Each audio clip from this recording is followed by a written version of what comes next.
Hello, hai. Apa khabar? Kamu semua sihat? Seronok duduk rumah ataupun dah rindukan sekolah? Cikgu pun rindu kat sekolah. Jadi sama-sama kita berharap agar COVID-19 ni cepat berakhir dan kita semua dapat pergi sekolah dengan gembira. Okey, baiklah. Sekarang ni cikgu nak terangkan pasal pertandingan Education Got Talents daripada Panitia Pendidikan Moral. Kita terus kepada maklumat pertandingan. Maklumat pertandingan ni, ia sebenarnya adalah untuk mencongkil bakat dan kreativiti murid SKDJ 1 dalam menyampaikan mesej kesedaran dan pengajaran. Dan pertandingan ini terbuka kepada semua murid daripada tahun 1 hingga tahun 6.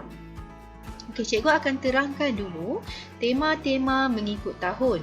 Tahun 1, diri saya. Tahun 2, saya dan keluarga. Tahun 3, saya dan sekolah. Tahun 4, saya dan jiran. Tahun 5, saya dan masyarakat. Dan tahun 6, saya dan negara. Kenapa cikgu terangkan tentang tema-tema ni?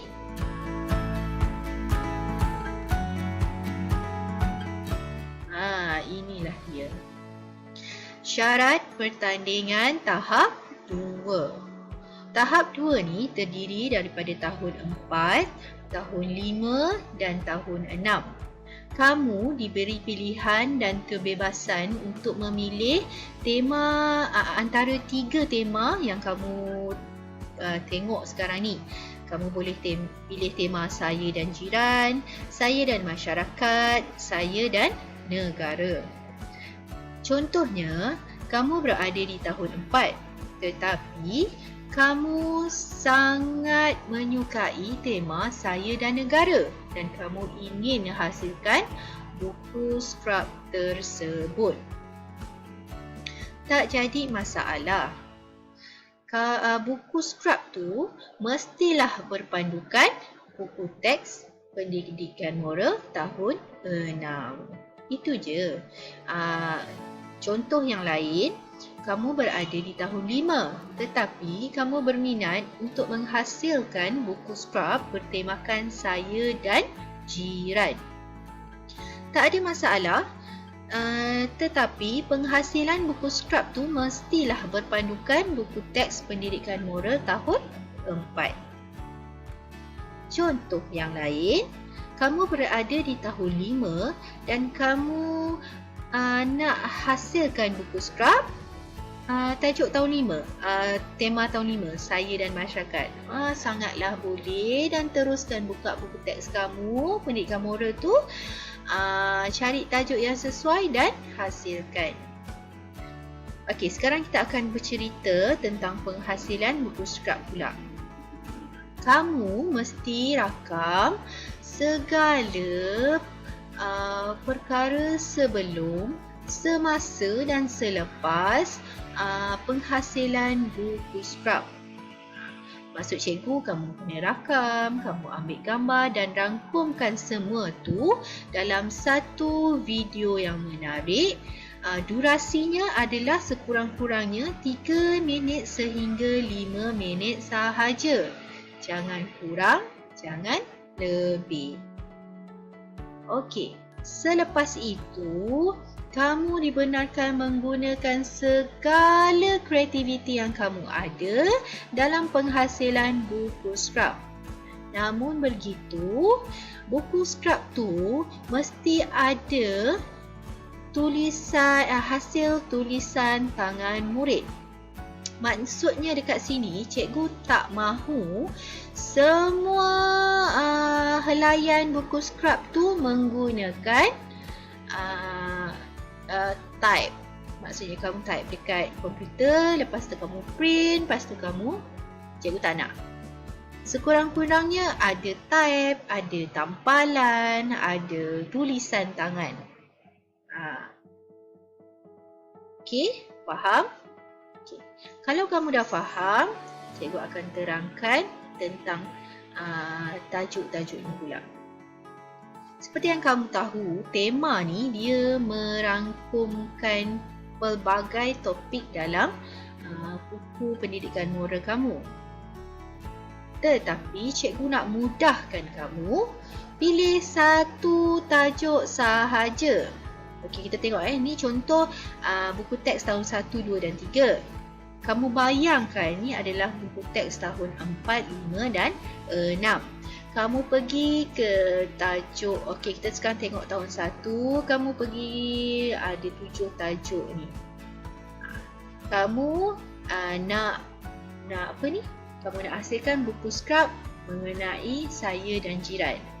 Ada banyak tajuk kan? Jadi kamu pilih satu tajuk sahaja. Kamu hasilkan buku skrap bertemakan saya dan jiran, mengambil satu topik sahaja dalam buku teks pendidikan moral tahun 4. Kamu buka helaian tu, kamu baca, kamu fahamkan dan kamu olahkan kefahaman kamu ke hendak soalan tu dalam bentuk buku skrap. Setakat ni faham? Okey, selepas itu buku skrap tu kamu perlulah menghantar di dalam Google Classroom. Cikgu, macam mana kalau saya tak boleh login Google Classroom? Tak jadi masalah. Kamu boleh hantar hasil karya kamu tu kepada guru pendidikan moral kamu melalui WhatsApp. Okey. Cikgu sangat-sangat menggalakkan dan mengharuskan kamu membuat buku skrap ni kerana ia juga akan dinilai dalam pentaksiran bilik darjah dengan mengambil 50%.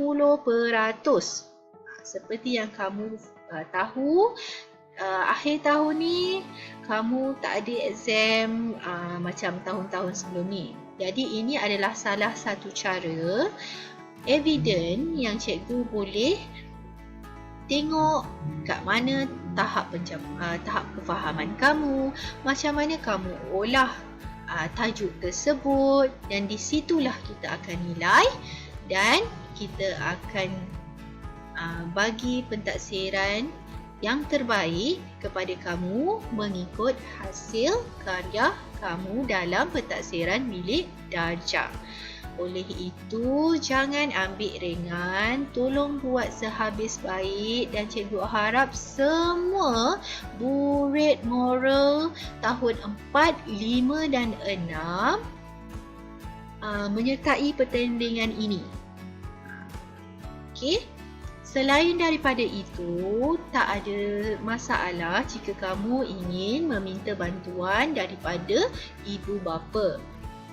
Yang menjadi masalah ialah kamu menyerahkan bulat-bulat kerja tersebut kepada ibu bapa. Itu adalah satu kesalahan. Tanggungjawab kamu adalah menjalankan atau membuat kerja dan tugasan yang diberikan oleh guru dengan bantuan ibu bapa. Cikgu harap kamu faham semua tentang penerangan cikgu tentang pertandingan Education Got Talent. Semoga berjaya, buat yang terbaik. Good luck. Okey, terima kasih.